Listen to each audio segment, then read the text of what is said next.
Hello mga kabibig! Welcome back sa ating bagong YouTube channel. Ito ang pinakamaingay na YouTuber sa balat ng YouTube.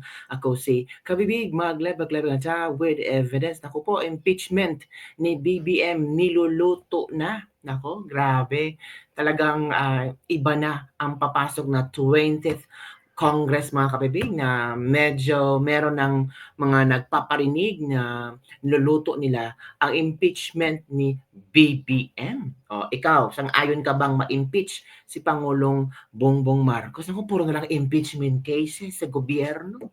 Yung problema sa gobyerno, hindi mabigyan ng solusyon, kundi puro awayan ng BBM, ng Marcos versus Duterte. Nako, sino bang unang nangaway? At ito pa kabibig, ubos na pala ang 2025 budget? Yan ang tanong ng ilang netizen. Kasi ang gobyerno natin ay planong uutang ng 735 billion sa quarter 2. Hala, grabe. Talaga ba? Ito na ba ang Pilipinas ngayon? Ubos na ang budget, uutang na naman. Ay, ito una kabibigan, ang una nating pag-usapan, itong plano impeachment case ni BBM maaring isampa sa darating na 20th Congress mga kabibig. Naku po, anong nangyari? Naku po, eto na. Oh, wala pang 1,000,000 ang hindi pala yan, walang 1,000,000. Ito na. Impeachment case versus BBM maaring isampa sa darating na 20th Congress senatorial candidate. Naku po. Sino kayang senatorial candidate ang nag-uusap-usap nito? Naku, kung mananalo ang PDB, naku, ito yan. At mananalo yung mga kongresista na pro-Duterte, ay delikado. Sila ang unang mag-ano. Oh, di ba? Ito na kabila. Roberto Gonzales na may mga grupo na naghahanda para isang pang impeachment case. Ang senatorial candidate na si Norberto Gonzales na may mga grupo na naghahanda para isang pang impeachment case laban kay Pangulong Bongbong Marcos Jr. Samantala mga grupo doon kabibig na naghahanda na magsampa na impeachment case ni Bongbong Marcos. Mga grupo, hindi lang grupo, hindi isang grupo, kundi mga grupo ang nagpaplanong magsampa ng impeachment case laban kay Pangulong Bongbong Marcos ng pasimula ng 20th Congress. Sinabi rin ni Gonzales na maaaring tumayong broker si Senator Amy Marcos para palitan ang Pangulo sa puwesto. Si Almar Forzuelo sa detalye. Broker si Amy Marcos? Nababalita ako na marami naman talaga nagpaplano ng file ng impeachment si Pangulo pagbukas ng Kongreso. Ito ang sinabi ng dating kalihim ng Department of National Defense at ngayong senatorial candidate na si Norberto Gonzales sa eksklusibong panayam ng SMNI News. Ayon kay Gonzales, ang ideya ng pagpapalit sa Pangulo ay nagmumula mismo sa mga ordinaryong Pilipino na kanyang nakakausap sa pag-iikot sa Luzon, Visayas at Mindanao. Do you agree mga kabibig na galing sa atin na i-impeach, galing sa ordinaryong mamamayan na gusto nilang ma-impeach si Bongbong Marcos? Kasi yung kay VP Sara is because of Quadcom. Yung nag-Quadcom committee, meron daw pag-research sila. Kaya naisipan nilang mag-impeachment kay si VP Sara. Ngayon, ito daw planong i-impeach si Bongbong Marcos ay galing mismo sa boses ng sambayanang Pilipino. Diba? Iba yung Quadcom, iba yung boses sa sambayanang Pilipino. Yung nangyayari sa lipunan natin ngayon, mayaman, mahirap. Talagang gusto daw nila pagbabago. Malinaw nga raw ang gusto ng taong bayan at ito ang pagbabago sa takbo ng politika sa bansa. Anya, marami na ang dismayado sa mga politiko na tila walang nagagawang tama. Nakikita raw ng mga tao na walang tunay na pagbabago at paulit-ulit lang ang sistema. Dagdag pa ni Gonzales, hindi lang simpleng reforma ang hinahanap ng publiko. Gusto nilang maramdaman ang pagbabago ngayon. Nasa pananaw niya, ito ay nangangahulugan ng isang mas radikal na hakbang, ang pagpapalit ng gobyerno. Binigyan din ni Gonzales na mayroon ng grupo ng mga Pilipino na naghahanda ng impeachment case laban kay Pangulong Bongbong Marcos Jr. at naghihintay lamang ito ng isang mambabatas na magpapasa nito sa Kongreso. May ilang grupo na anyang naghahanda ng mga dokumento para sa isang impeachment case laban kay Pangulong Bongbong Marcos Jr. Gayunman, dahil raw mga ordinaryong mamayan lamang ang nasa likod nito, kinakailangan pa nila ng isang kongresistang pipirma bilang sponsor upang maging opisyal ang proseso ng impeachment. Samantala ang tanong, meron kayang kongresista na mag-sponsor? Kasi ang kongreso ngayon hawak naman ni Tambi Hawak ni Martin Romualdez. Tapos tatakbo si Martin Romualdez wala naman siyang kalaban. So of course, mananalo si Martin Romualdez, magiging Speaker of the House na naman ulit si Martin Romualdez kung yun ang gusto nasa 20th Congress. But depende lang talaga, depende talaga kung yung mga kaalyado ni Martin Romualdez ay mananalo ulit sa election, so posibleng si Martin Romualdez ulit ang Speaker of the House. Ngayon, kung merong mag-sponsor sa impeachment case ni Pangulong Bongbong Marcos, the question is, sino ang magmalakas loob na kongresista na mag-sponsor? Kung ang Speaker of the House pa rin ay si Martin Romualdez. So ano ang magiging dapat naging strategy nito? Palitan ang Speaker of the House at hindi panalunin yung mga kaalyado ni Martin Romualdez. Dapat palakasin ang boses ng sambayanang Pilipino ng mga kongresista na naniniwala ng pagbabago. Posible kayong kabibig? Let's see kung ano mangyari sa 20th Congress.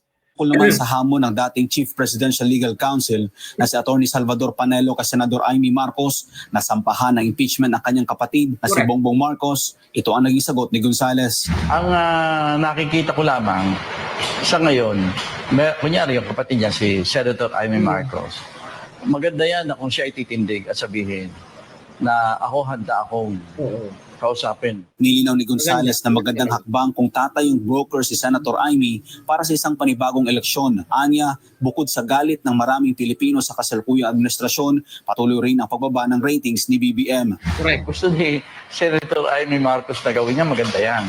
Na maging broker siya ng isang panibagong eleksyon para makuha ang mandato ng taong bayan. Correct, kasi siya nag-create ng unit team.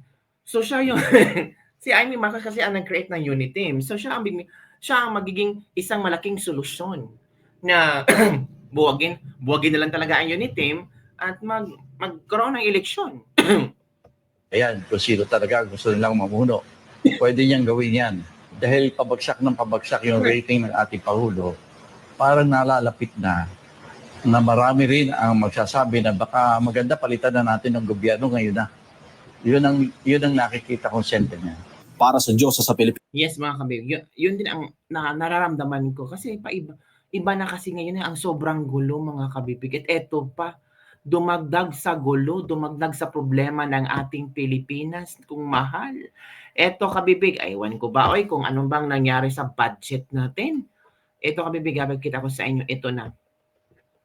O yan. PBBM admin planong umutang ng 735 billion sa quarter 2. My goodness. Ubus na ba? Paubos na ba ang budget? Questionable pa nga yung GAA sa 2025 tapos paubos na pala. Ang budget, my goodness, ay uutang na naman ulit, mga kabibig. Anong nangyari? Ay, Ginoo ko, por Diyos por Santo. Okay. So ito ang mga komento ng ating mga netizen. Ubus agad ang 2025 national budget. April pa po, uutang ulit. Hindi ba parang 3 trillion ang 2025 national budget? Anong nangyari? Partida, nagbenta pa yan ng gold reserve. Kinuha pa ang billion sa PhilHealth. Talaga namang ang amazing, di ba? Nakakagalit at nakakapanghina ang nangyari sa Pilipinas. I wonder kung iba binuto natin, will it be different? Di siguro, pero I'm willing to vote anyone else except BBM. Kung maibabalik ko lang, di sana nangyari ang pinakamalaking budol sa kasaysayan ng Pilipinas. Noong naupo si Cory, naghirap bansa natin hanggang kay Noynoy Aquino. Maraming hindi maaprobahan panukalang batas na maupo din si Noynoy dahil wala daw sapat na pondo. Akala ko ba walang pera ang Pilipinas kasi laging bukang bibig ng mga dating presidente, walang pondo, kulang sa pondo. Inang naupo si Duterte, nagbigay ng additional 1,000 pension sa SSS pensioner at sa mga veterans ng 300% increase sa pension nila. Nag-allocate ng 47 billion sa Manila Bay Rehabilitation. Nag-approve ng Universal Health Bill. Ibig sabihin, sagot na ng pamahalaan ang basic hospitalization ng lahat ng Pilipino. 9 trillion pesos allocation sa Build program. 1.36 billion pesos for Boracay Rehabilitation. 15 billion for Marawi Rehabilitation. 219 budget for education, infrastructure, and interior government department increased from 30% to almost 70% from 2018. 100 million pesos a month for PGH. 100 million monthly subsidy for soldier medicines. 500 million for soldiers' new hospital, namigay ng lupain sa libo-libong DAR beneficiaries sa buong bansa. Nag-raise ng OFW assistance budget to 1 billion. 10 years renewal of passport, 10 years renewal of driver's license, nag-allocate ng 2 billion for documentation, and so many mga kabibig na nagawa ni Pangulong Duterte. So ngayon, utang-utang na naman ang gobyerno. Alaka, anong nangyari sa Pilipinas? Lubog na. Kailan tayo aahon?